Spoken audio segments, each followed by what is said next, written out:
दोस्तों, हमारे गन्ना किसान पहले से ही बहुत परेशान थे क्योंकि अधिकतर क्षेत्रों में जो पेडी गन्ना था उसमें टॉप बोरर या चोटी बेधक आया था और बड़ी मुश्किल से अथक प्रयास करने के बाद उस पर नियंत्रण हो सका।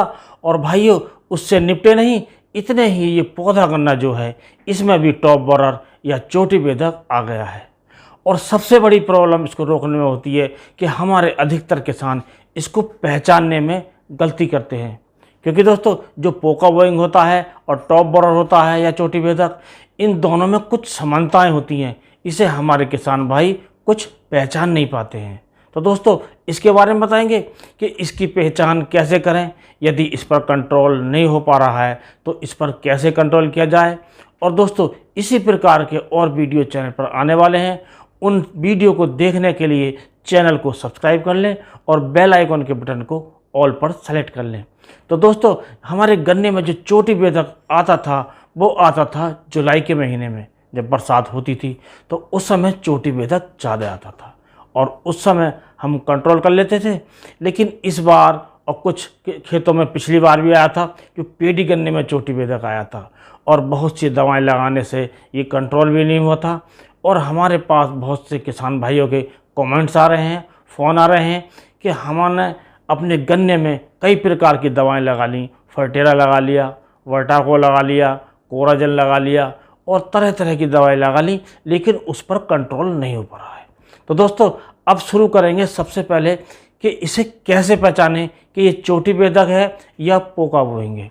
तो दोस्तों जो चोटी बेधक होता है या टॉप बोरर होता है, उसकी सबसे बड़ी पहचान होती है जब हम अपने गन्ने की गोब को खोलकर देखते हैं तो उसमें ये हल्के हल्के छिद्र दिखाई देते हैं, गोल गोल छिद्र दिखाई देते हैं और वो सैकड़ों संख्या में होते हैं और ऐसा लगता है कि वो गोली से छर्रे द्वारा कर दिए गए हों।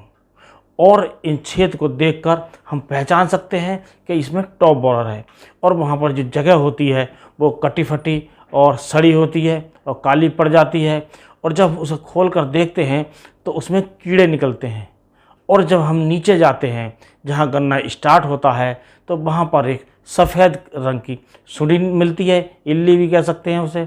और वो सुंडी जब हमें मिलती है तो ये सबसे बड़ी पहचान है कि ये टॉप बोरर है या चोटी बेधक है। तो दोस्तों तरह तरह की दवाएं लगाकर यदि आप परेशान हैं या आपको पता नहीं है कि इसमें क्या लगाया जाए तो इसके बारे में बताएंगे। अब पहले बात करते हैं जो पोका बोइंग होता है वो कैसा होता है, उसे कैसे पहचानें। तो दोस्तों उसको पहचानने के लिए हम जब उसकी गोब देखते हैं अपने गन्ने के पौधे की तो वो सुकड़ी सुकड़ी दिखाई देती है और पीले रंग की दिखाई देती है। और उसमें सुकड़न इस प्रकार दिखाई देती है जैसे कपड़ा धोने के बाद निचोड़ कर डाल दिया जाता है तो उसमें झुर्रियाँ सी पड़ जाती हैं और पीला कलर हो जाता है उसका। तब हमें पहचानना चाहिए कि ये जो है पोका बोइंग है। तो इस प्रकार हम पहचान करके अपने गन्ने में कोई इलाज करें, दवाएं लगाएं और उससे इस चोटी बेधक पर नियंत्रण करें। तो दोस्तों सबसे पहले बात करते हैं कि इसमें कौन सी दवाई लगाई जाए। तो दोस्तों इसके लिए आपको चाहिए जो इसमें इस समय जब ज़्यादा हमारे गन्ने में ये टॉप बोरर या चोटी बेधक आ गया है तो सबसे पहले हम लगा सकते हैं इसमें फ्यूराडान के नाम से दवा आती है 3G के रूप में।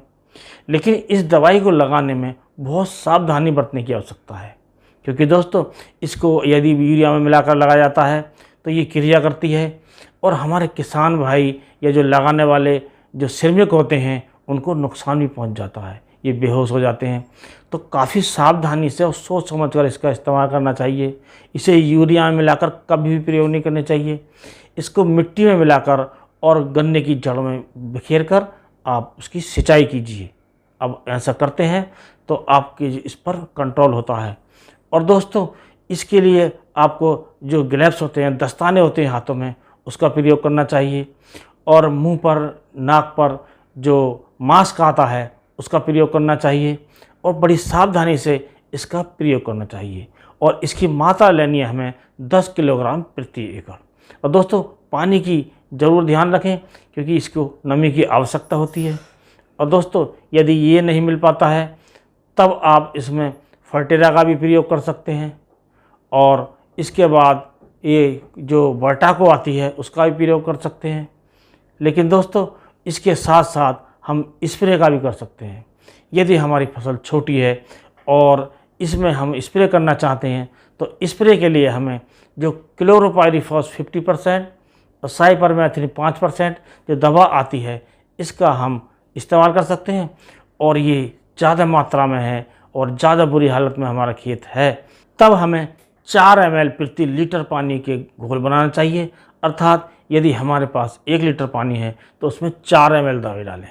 उसी अनुपात में आप दवाई का इस्तेमाल करें और ये दवा सस्ती भी होती है और इफ़ेक्टिव भी होती है और इसके जो रिज़ल्ट मिलते हैं आपको जल्दी मिलते हैं। और दोस्तों इसके बाद एक दवाई आती है प्रोपोनोफॉस 40% प्लस साइपरमेथ्रिन 4%। इसको भी आप इसी मात्रा में लगाएं। 1 लीटर पानी में 4 ml दवा। यदि आपके पास जो 16 लीटर की टंकी आती है तो उसमें लगभग 60 ml आप दवाई डालिए और स्प्रे कीजिए तो आपको अच्छे रेट मिलेंगे। और यदि रोग गंभीर हालत में अर्थात प्रकोप ज़्यादा है तो आप इसमें कार्टप हाइड्रोक्लोराइड जो 50 SP के रूप में दवाई आती है तो आप 1 ग्राम प्रति लीटर के पानी से इसे मिलाइए। और दोस्तों और दूसरी दवाई आती है जो लैम्डासाइलोथ्रिन जो 5% के रूप में आती है, उसको आप 1 ml प्रति लीटर पानी में मिलाइए। कार्टप हाइड्रोक्लोराइड और लैम्डासाइलोथ्रिन इनमें से आपको केवल एक दवा मिलानी है। और हो सके तो दोस्तों इसमें आपको स्टिकर का भी इस्तेमाल करना है और मौसम का ध्यान रखना है। साफ मौसम में स्प्रे करें और दोपहर जब तेज़ धूप हो तब आपको स्प्रे नहीं करना चाहिए। और यदि आप ऐसा कर लेते हैं तो आपका जो गन्ना है वो इस रोग से दूर हो जाएगा और आपका गन्ना ज़्यादा उत्पादन देगा। तो दोस्तों आज के वीडियो में बस इतना ही। नए वीडियो में नए टॉपिक के साथ फिर मिलते हैं, तब तक के लिए नमस्कार।